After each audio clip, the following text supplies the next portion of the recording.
Human beings, we crave progress, and no one likes to move backwards. No one even likes to stand still. So for those of you who are whining about wanting to set it and forget it, want to go on autopilot, I promise you might do that for some period of time, but neither you nor anyone around you would be happy with it in the end. You just want to get that burden off your shoulder. I get it. But really, progress is what you demand as a human being, and you wouldn't be willing to do it. One of my mentors, Dan Sullivan, talks about if you feel like your past is greater than your future, you're going to be in a constant mode of depression. But only when you feel like your future is greater than your past can you be excited about every day and every waking thing that's about to come forward to you. One of the things I love about the way you address it in the book is you realize when you're writing it that you're giving people a charge to challenge themselves. And most people are thinking, oh, wait a second, if I get too creative with this, then I'm actually going to have to do the dang thing. And so just remove those two things from each other for now.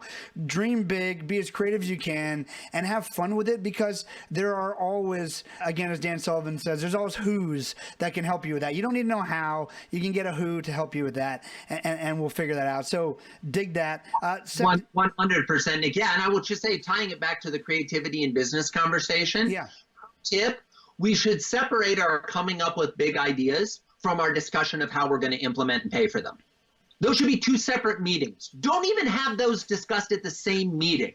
Have one meeting where the ideas are and come back a week later and say, now, based on all those ideas, which ones do we want to do and how are we going to pay for it? How are we going to get the human power to implement it?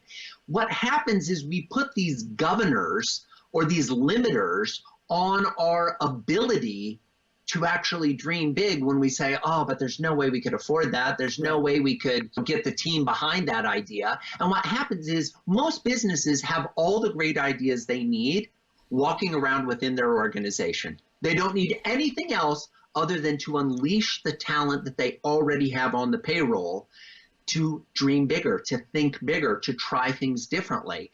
And I think there's a huge opportunity there for every business in every industry.